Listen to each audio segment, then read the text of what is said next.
الحمد لله نحمده ونستعينه ونستغفره ونعوذ بالله من شرور أنفسنا وسيئات أعمالنا من يهده الله فلا مضل له ومن يضلل فلا هادي له أشهد أن لا إله إلا الله وحده لا شريك له وأشهد أن محمدًا عبده ورسوله أما بعد فإن خير الحديث كتاب الله وخير الهدي هدي محمد صلى الله عليه وسلم وشر الأمور محدثاتها وكل محدثة بدعة وكل بدعة ضلالة والضلالة في النار اللهم انفعنا بما علمتنا وعلمنا ما ينفعنا وزدنا علما. أعوذ بالله السميع العليم من الشيطان الرجيم. يا أيها الذين آمنوا اتقوا الله حق تقاته ولا تموتن إلا وأنتم مسلمون. يا أيها الناس اتقوا ربكم الذي خلقكم من نفس واحدة وخلق منها زوجها وبث منهما رجالا كثيرا ونساء واتقوا الله الذي تساءلون به والأرحام إن الله كان عليكم رقيبا. يا أيها الذين آمنوا اتقوا الله وقولوا قولا سديدا يصلح لكم أعمالكم ويغفر لكم ذنوبكم ومن يطع الله ورسوله فقد فاز فوزا عظيما. اللهم صل وسلم وزد وبارك وأنعم على نبينا وحبيبنا وإمامنا وقدوتنا محمد بن عبد الله وعلى آله وصحبه ومن تبعهم بهداه. أما بعد فأعوذ بالله من الشيطان الرجيم. واتقوا فتنة لا تصيبن الذين ظلموا منكم خاصة واعلموا أن الله مع المتقين. عزیزان گرامی، اللہ رب العزت کا بہت بڑا احسان ہے کہ اللہ مالک نے ہمیں اپنی سب سے پسندیدہ چیز دین اسلام عطا فرمائی. ان الدین عند اللہ الاسلام.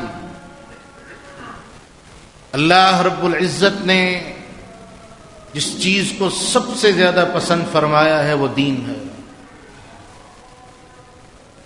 دوسری جگہ اللہ رب العزت فرماتے ہیں کہ میں اللہ اس بات پہ راضی ہوں کہ میں اللہ نے تمہارے لیے دین اسلام کو پسند کیا ہے.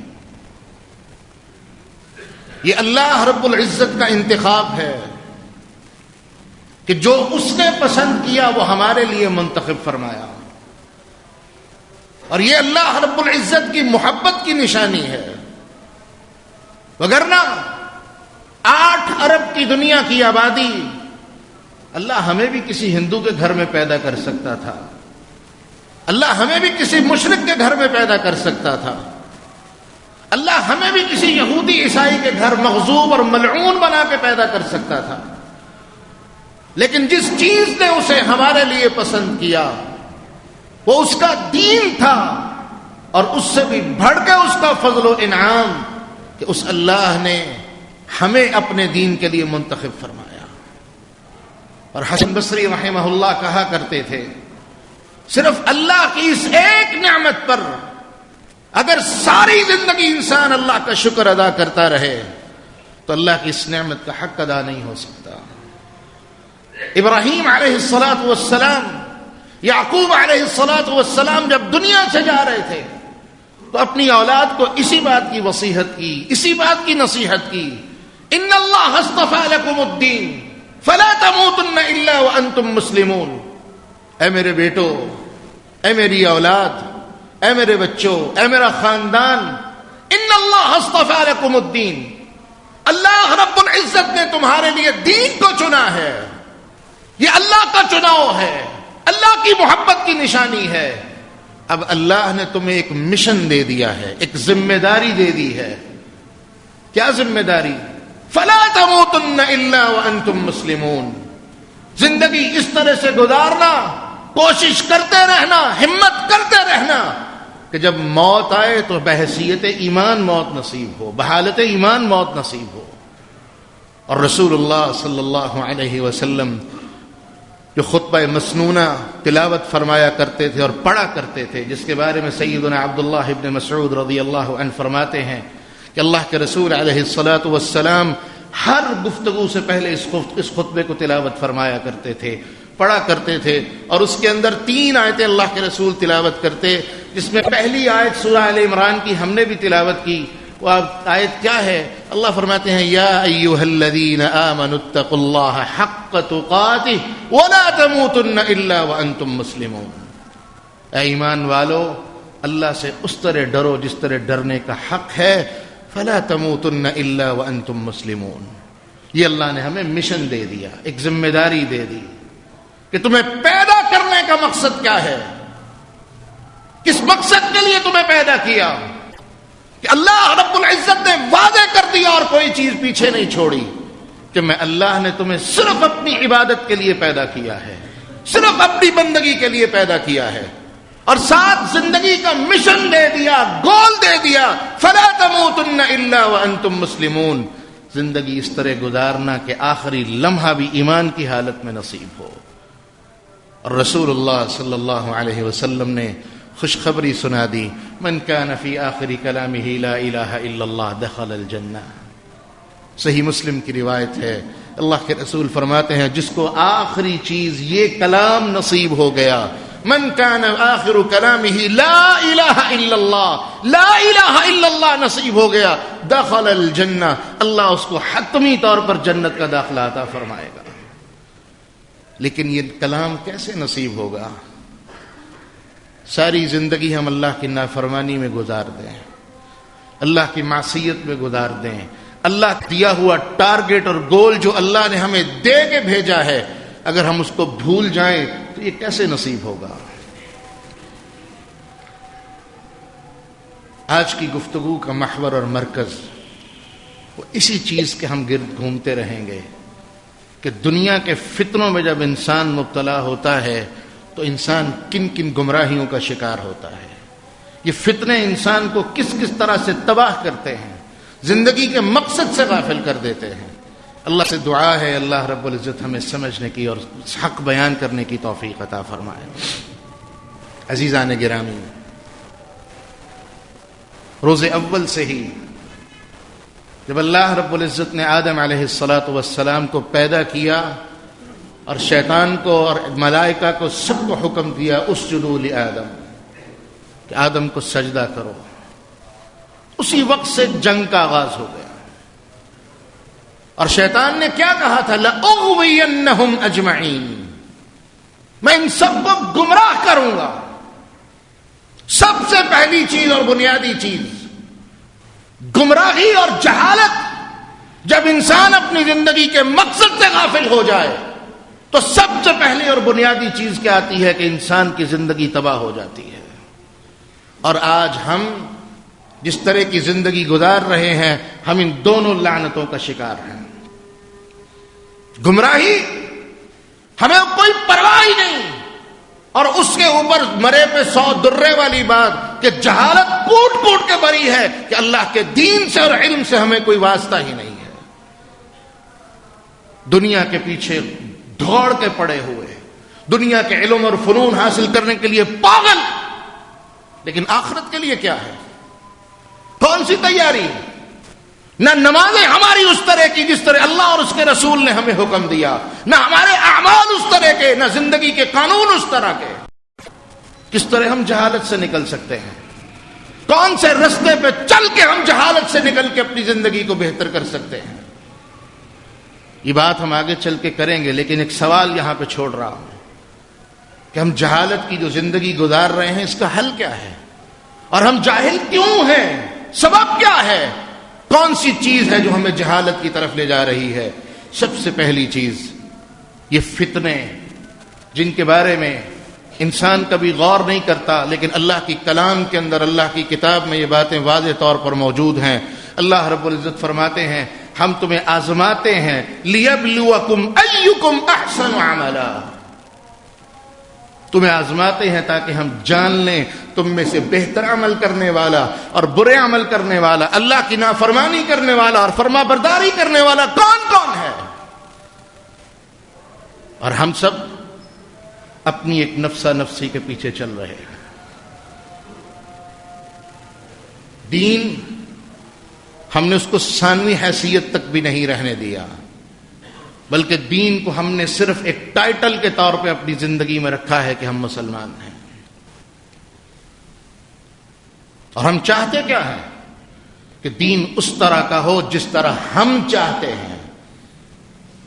ہم یہ نہیں چاہتے کہ ہم اپنے آپ کو اللہ کے دین کے مطابق ڈھال لیں، ہم اپنی زندگی کو کچھ ایسا کر لیں کہ اللہ کو پسند آ جائے، اللہ ہم سے راضی ہو جائے۔ جس طرح اللہ نے ہمارے لیے بہترین چیز کو منتخب کیا ہے، ہم اللہ کی بہترین بندگی کرنے والے بن جائیں، ہم یہ نہیں چاہتے۔ اور اللہ رب العزت نے قرآن کریم میں اس بات سے ڈرایا۔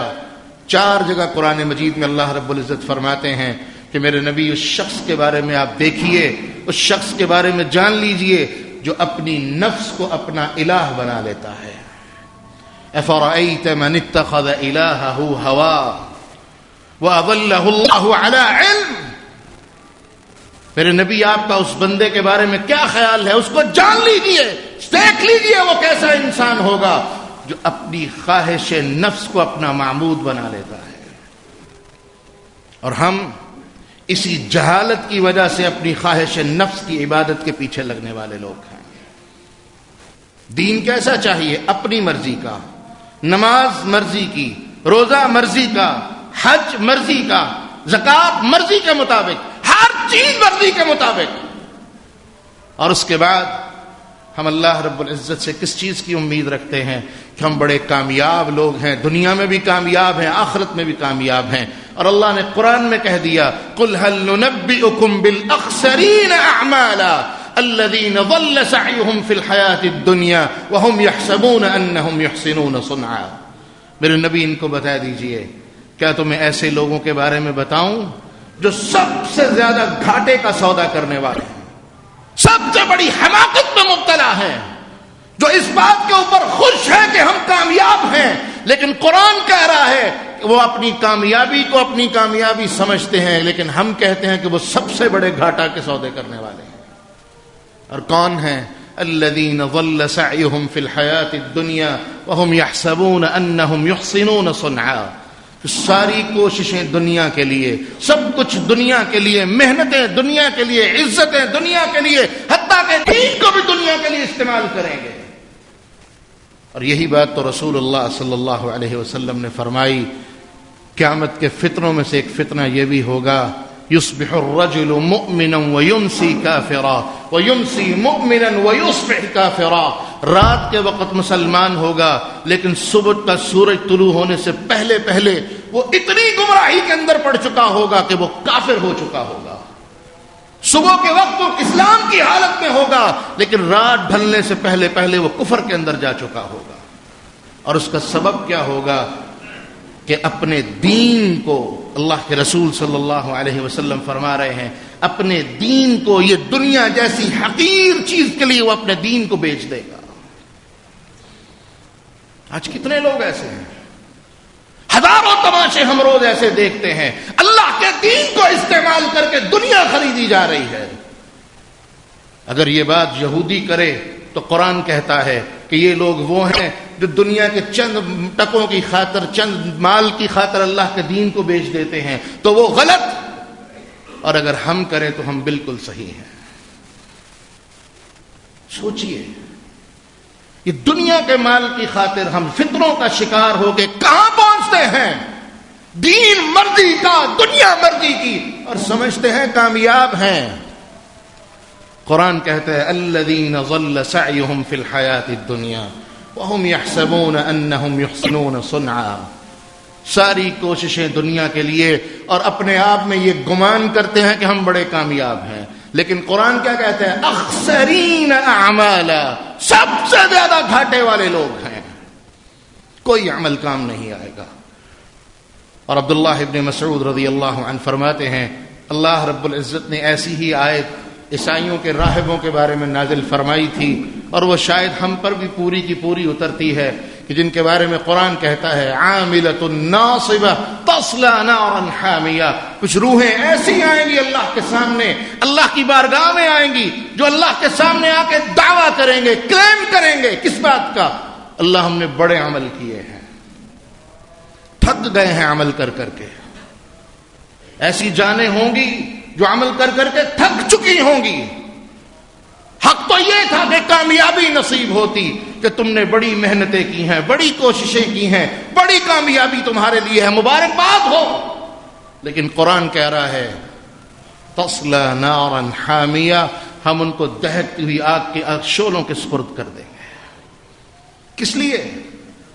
کہ محنتیں دنیا کے لیے تھیں، محنتیں مرضی کے طریقے کے مطابق تھیں، منہج صحیح نہیں تھا، طریقہ اور رستہ صحیح نہیں تھا۔ منہج وہ ہونا چاہیے تھا جو رسول اللہ صلی اللہ علیہ وسلم سکھا کے گئے، جو امت کے علماء کا اور امت کے لوگوں کا منہج تھا، وہ منہج ہونا چاہیے تھا۔ لیکن منہج مرضی کا، طریقہ مرضی کا، سوچ مرضی کی، اور اس کے بعد اللہ سے چاہتے اللہ ہمیں اجر دے، قطعاً نہیں۔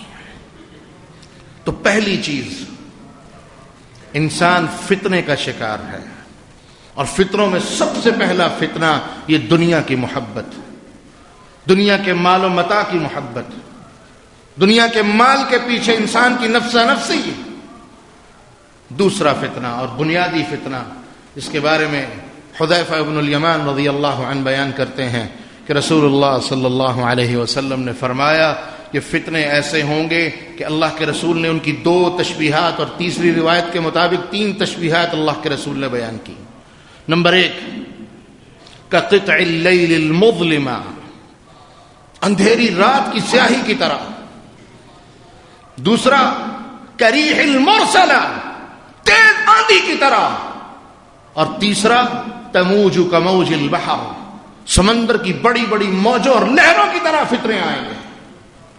اور وہ فتنے کون سے ہوں گے جن کے بارے میں اللہ رب العزت قرآن میں فرماتے ہیں وَاتَّقُوا فِتْنَةً لَا تُصِيبَنَّ الَّذِينَ ظَلَمُوا مِنْكُمْ خَاصَّةً، اے ایمان والو اللہ سے ڈر جاؤ، اللہ سے ڈرتے رہنا، تیاری رکھنا۔ کس بات کے لیے؟ کہ ایسے فتنے آئیں گے لا تُصِيبَنَّ الَّذِينَ ظَلَمُوا مِنْكُمْ خَاصَّةً، جو صرف ظالموں کے لیے خاص نہیں ہوں گے، جو اللہ کی نافرمانیاں کرنے والے ہوں ان کے لیے خاص نہیں ہوں گے، عام ہوں گے۔ ہر کوئی اس کا شکار ہو جائے گا، ہر کوئی اس فتنے میں مبتلا ہوگا، سوائے اس شخص کے جو اللہ کے رسول صلی اللہ علیہ وسلم کی سنت کو مضبوطی سے تھامنے والا ہوگا۔ تو قطع اللیل المظلمہ، پہلی مثال اللہ کے رسول نے دی، رات کی اندھیروں کی طرح، سیاہیوں کی طرح وہ سیاہ اندھیرے ہوں گے، انسان کے اوپر سیاہی طاری ہو جائے گی، دل غافل ہو جائے گا۔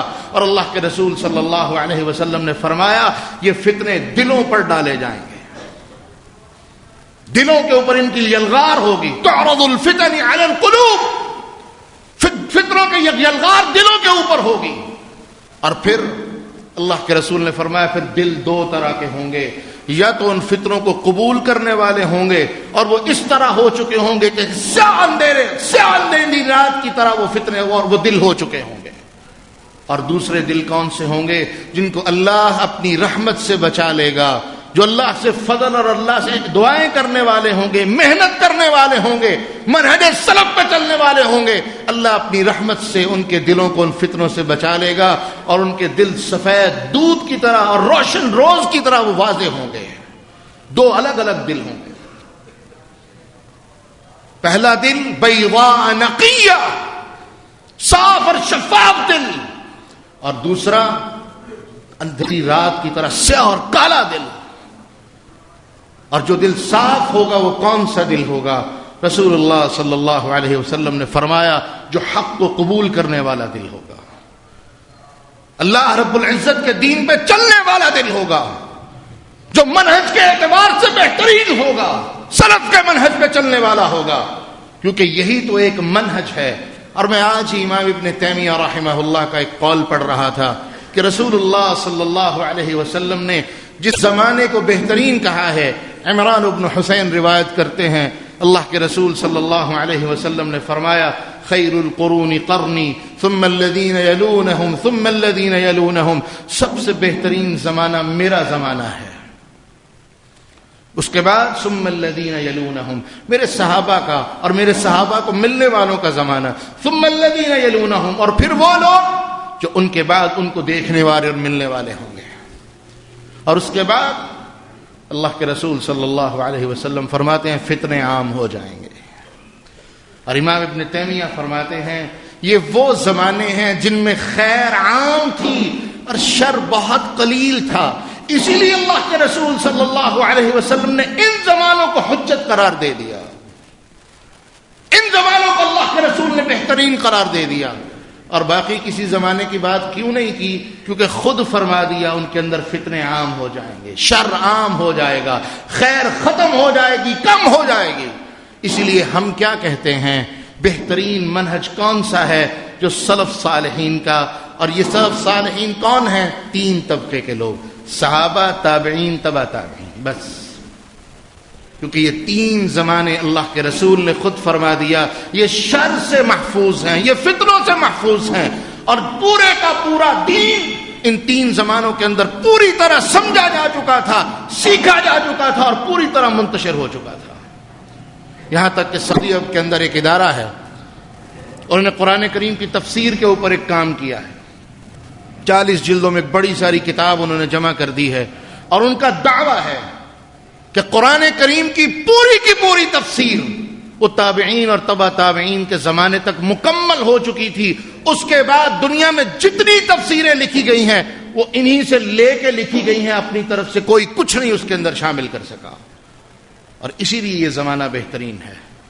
اور اسی لیے ہم کیا کہتے ہیں، جس نے دین پر چلنا ہے وہ یہ منہج لے کے چلے کہ وہ سلف صالحین کے طریقے اور تعامل کے مطابق اللہ کے دین پر عمل کرے گا، تبھی وہ خیر پہ ہوگا۔ اس کے علاوہ کوئی رستہ، کوئی طریقہ، کم از کم اللہ کے رسول کے دنیا سے جانے کے 440-50 سال کے بعد ایجاد کیا گیا، شروع ہوا، اس سے پہلے اس کا نہ کوئی وجود تھا نہ حقیقت تھی۔ اور اسی لیے رسول اللہ صلی اللہ علیہ وسلم نے فرمایا لوگوں جو تم میں سے میرے بعد دنیا میں زندہ رہ گیا فَسَيَرَى اخْتِلَافًا كَثِيرًا، وہ دیکھے گا کہ بہت سارے اختلاف ہوں گے، فتنے ہوں گے، فسادات ہوں گے، شر ہوگا۔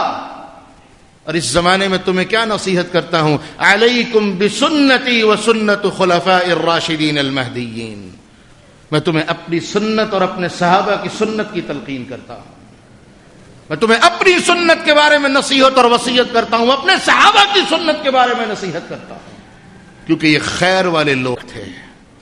اور اسی لیے اگر کوئی بندہ اپنے آپ کو فتنوں سے بچانا چاہتا ہے، اس کے پاس ایک ہی رستہ ہے، اور یہ قیامت تک کے لیے اللہ کے رسول دے کے گئے ہیں، وہ اپنے دل کو بچانا چاہتا ہے، اپنے دل کو روشن رکھنا چاہتا ہے، تو وہ اللہ کے رسول صلی اللہ علیہ وسلم کی سنت کو اس طریقے کے مطابق تھام لے جو اللہ کے رسول صلی اللہ علیہ وسلم کے صحابہ نے سیکھی اور سمجھی، تابعین نے سیکھی اور سمجھی، تبع تابعین نے سیکھی اور سمجھی۔ اس کے بعد سب کچھ خود ساختہ ہے۔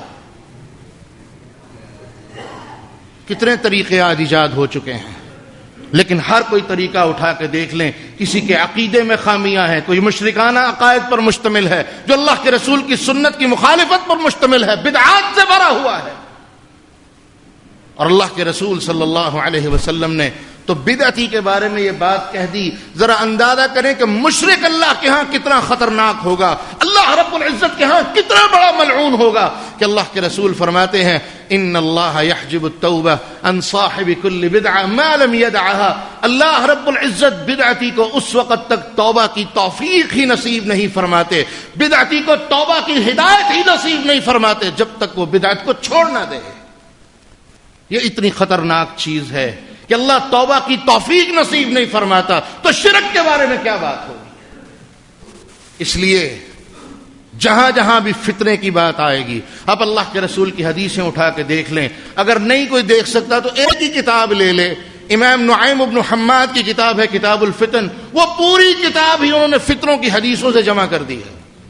اٹھا لے کوئی بندہ پڑھتا جائے کہ اللہ کے رسول نے فتنوں سے بچنے کے لیے کیا تلقین کی ہے. صرف ایک ہی بنیادی تلقین ہے کہ میری سنت کو لازم پکڑ لینا، میری سنت والے رستے پہ چلتے جانا، اللہ تمہاری حفاظت کرتا چلا جائے گا. تو پہلی چیز جہاں سے ہم نے بات شروع کی تھی، انسان جہالت کی وجہ سے فتنوں میں مبتلا ہوتا ہے، جہالت کا رستہ اختیار کر کے فتنوں کی طرف جاتا ہے. اور یہ بھی جہالت ہے کہ انسان سلف صالحین کا منہج چھوڑے، سلف صالحین کے منہج کو چھوڑ کے کسی دوسرے کے منہج کو اختیار کرے، اور پھر صرف اختیار نہیں کرے بلکہ سلف صالحین کے منہج کے اوپر طعن و تشنیع سے کام لے، اس کے اوپر زبان درازی کرے. یہی اس کے سچے ہونے کی سب سے بڑی دلیل ہے. کیونکہ جب انبیاء علیہم الصلاۃ والسلام نے توحید کی بات کی ہے، انبیاء علیہم الصلاۃ والسلام کو بھی طعن و تشنیع کا نشانہ بنایا گیا. یہ سنت ہے، یہ طریقہ ہے. جب تک لوگ آپ کو برا نہیں کہیں گے، آپ کے بارے میں لوگ تحقیق نہیں کریں گے، تب تک کبھی بھی آپ کی دعوت کو قبول نہیں کریں گے. اس لیے پریشان ہونے کی ضرورت نہیں. کبھی یہ مت سمجھیں کہ جی ہم تھوڑے ہیں، ہم تو کم ہیں اور یہ لوگ اتنے ہیں. اللہ رب العزت نے قرآن میں اس کی بات بتا دی کہ لوگوں وَإِن تُطِعْ أَكْثَرَ مَنْ فِي الْأَرْضِ يُضِلُّوكَ عَنْ سَبِيلِ اللَّهِ، اگر لوگوں کی کثرت کے پیچھے جاؤ گے، یہ معیار بنا لو گے کہ جہاں زیادہ لوگ ہیں میں اسی رستے پہ چلوں گا، تو اللہ رب العزت نے قرآن میں واضح فیصلہ فرما دیا يُضِلُّوكَ عَنْ سَبِيلِ اللَّهِ، یہ کثرت تمہیں اللہ کے رستے سے گمراہ کر دے گی. کبھی بھی کثرت کے پیچھے مت جائیے. اور سیدنا عمر رضی اللہ عنہ ایک بندے کے لیے دعا کیا کرتے تھے، اس کا نام کتابوں میں نہیں آیا. وہ بیت اللہ کا طواف کر رہا تھا اور کہہ رہا تھا اللہم اجعلنی من قلیل من عبادک، اللہ مجھے اپنے تھوڑے بندوں میں شامل فرما لے. سیدنا عمر نے پکڑ لیا، کہا یہ کیا دعا کر رہے ہو؟ کہا امیر المومنین آپ نے قرآن نہیں پڑھا؟ اللہ نے جہاں جہاں خیر والے بندوں کا ذکر کیا ہے وہاں ساتھ اللہ نے واضح کہہ دیا ہے قلیل من عبادی الشکور، اللہ کا شکر کرنے والے بھی تھوڑے ہوں گے. قلیلا ما تذکرون، نصیحت پکڑنے والے بھی تھوڑے ہوں گے. اور اللہ رب العزت نے تو یہ بھی کہہ دیا کہ جنت میں جانے والے بھی تھوڑے ہوں گے. تو امیر المومنین میں اللہ سے یہی دعا کر رہا ہوں اللہ مجھے ان تھوڑے بندوں میں شامل فرما لے. کبھی بھی کثرت کو معیار مت سمجھیے. ہدایت کے رستے میں جب چلنے کی بات آئی، رسول اللہ صلی اللہ علیہ وسلم کی سنت کو دیکھیں، آپ کی زندگی کو دیکھیں. 23 سال کی محنت کا ثمرہ 1,24,000 یا 40,000 صحابہ. کیا اس وقت پوری دنیا میں اتنے لوگ تھے؟ اسلام تو اللہ کے رسول کی زندگی میں بھی دنیا کے کونوں تک پہنچ چکا تھا. لیکن سلسلہ کیا تھا کہ ماننے والے تب بھی تھوڑے تھے، ہدایت قبول کرنے والے تب بھی تھوڑے تھے. اور اگر اللہ رب العزت نے ہمیں ہدایت پہ رستے پہ رکھا ہے تو اللہ کا شکر ادا ہونا چاہیے کہ اللہ تیرا شکر ہے. اور اللہ رب العزت نے یہ جنتیوں کا کلمہ بیان کیا ہے کہ جب وہ جنت میں پہنچیں گے تب بھی یہ کہیں گے، اور اللہ کے نیک بندے اور ایمان والے دنیا میں بھی یہی کہتے ہیں اے اللہ الحمد للہ الذی ہدانا لہذا وما كنا لنهتدی لولا ان ہدانا اللہ. اللہ تیرا شکر اور فضل ہے کہ تو نے ہمیں ہدایت عطا فرمائی، اور اگر تو ہمیں ہدایت نہ دیتا اللہ کبھی ہم اس جگہ تک نہ پہنچ سکتے. تو یہ اللہ کا شکر اور فضل ہے، یہ اللہ کا احسان ہے. اس اللہ نے ہمیں یہ منہج عطا کیا ہے. تو میں اللہ سے دعا کر کے اپنے پہلے خطبے کا اختتام کرتا ہوں. اے اللہ ہم تیرا شکر ادا کرتے ہیں کہ تو نے ہمیں بہترین منہج اور بہترین دین عطا فرمایا ہے. اے اللہ ہمیں آخری سانس تک اس کے اوپر قائم رہنے کی توفیق عطا فرما اور اسی حالت میں موت نصیب فرما. اور اے اللہ جس طرح تو نے اس دین کو ہمارے لیے پسند فرمایا ہے، اے اللہ ہمیں بہترین اعمال کر کے اپنے پسندیدہ بندوں میں شامل ہونے کی توفیق عطا فرما. وآخر دعوانا الحمد لله على إحسانه والشكر له على توفيقه وامتنانه. أشهد أن لا إله إلا الله وحده لا شريك له تعظيما لشأنه، وأشهد أن محمدا عبده ورسوله الداعي إلى رضوانه وعلى آله وصحبه ومن تبعهم بإحسان وخلانه. أما بعد، جو موضوع ہم نے شروع کیا ہے یہ بہت لمبا موضوع ہے، لیکن چند چیزیں بطور اختصار آپ کی خدمت میں عرض کی. ابو واقد اللیثی رضی اللہ عنہ ایک صحابی ہیں، وہ روایت کرتے ہیں اور سلسلہ صحیحہ میں شیخ البانی رحمہ اللہ نے اس روایت کو صحیح کہا ہے کہ اللہ کے رسول صلی اللہ علیہ وسلم نے فرمایا کہ لوگوں ان قریب ایک زمانہ آئے گا کہ فتنے عام ہوں گے، فتنے عام ہوں گے. تو ابو واقد اللیثی کہتے ہیں فکیف نصنع یا رسول اللہ، اے اللہ کے رسول اس فتنوں کے زمانے میں بھی ہم کیا کریں، ہمیں کیا نصیحت فرماتے ہیں؟ تو اللہ کے رسول نے صرف ایک نصیحت فرمائی، اور یہی ہمارے منہج کی بنیاد ہے. آپ نے فرمایا یرجع الامر الاول، اپنی اصل کی طرف لوٹ جانا.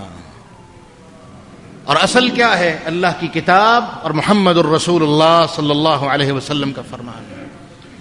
یہی ہماری اصل ہے اور یہی کامیابی ہے. بڑے سے بڑا فتنہ کیوں نہ ہو، دجال جیسا فتنہ ایسا فتنہ ہے جس کے بارے میں اللہ کے رسول نے فرمایا ما من نبی الا وقد انذر قومه، ہر نبی نے اپنی قوم کو دجال کے فتنے سے ڈرایا ہے. اور اللہ کے رسول دعا کیا کرتے تھے، صحیح بخاری کی روایت ہے، اب نماز کی آخری تشہد میں دعا کرتے تھے اللہم انی اعوذ بک من فتنة المسیح الدجال، اے اللہ میں دجال جو پوری دنیا کا چکر لگانے والا ہوگا، اللہ اس کے فتنے سے تیری پناہ مانگتا ہوں. وہ دنیا کا سب سے خطرناک ترین فتنہ ہوگا. لیکن اس کے بارے میں بھی اللہ کے رسول نے فرمایا جو سورۃ کہف کی پہلی 10 آیتیں یاد کر لے، ان پر عمل کرے، ان کے مطابق اپنے معاملات کو درست کر لے، عصم من فتنة الدجال، اللہ اپنی رحمت سے اس کو دجال کے فتنے سے بھی محفوظ فرما دے گا. بات اصل میں کیا ہے؟ ہماری اصل جس کے اوپر پورے کے پورے دین کی بنیاد ہے، جب تک وہ مضبوط نہیں ہوگی، اس تک جانے والا رستہ مضبوط نہیں ہوگا، تب تک کبھی بھی ہم خیر کے رستے پہ قائم نہیں ہو سکتے. اور اگر ہماری اصل اور بنیاد اور اس کی طرف جانے والا رستہ وہ درست نہیں ہوگا، اللہ کی قسم دنیا کا معمولی سے فتنہ بھی آئے گا اور ہم اس کا شکار ہو جائیں گے.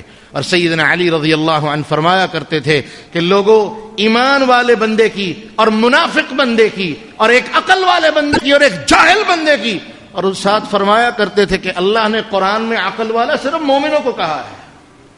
اس کی پہچان کیا ہے، نشانی کیا ہے؟ کہ جب فتنہ آ رہا ہوتا ہے وہ اس کو پہچان لیتا ہے. اور جاہل اور منافق کی نشانی کیا ہے؟ جب تک وہ فتنے کا شکار نہ ہو جائے تب تک اس کو سمجھ ہی نہیں آتی.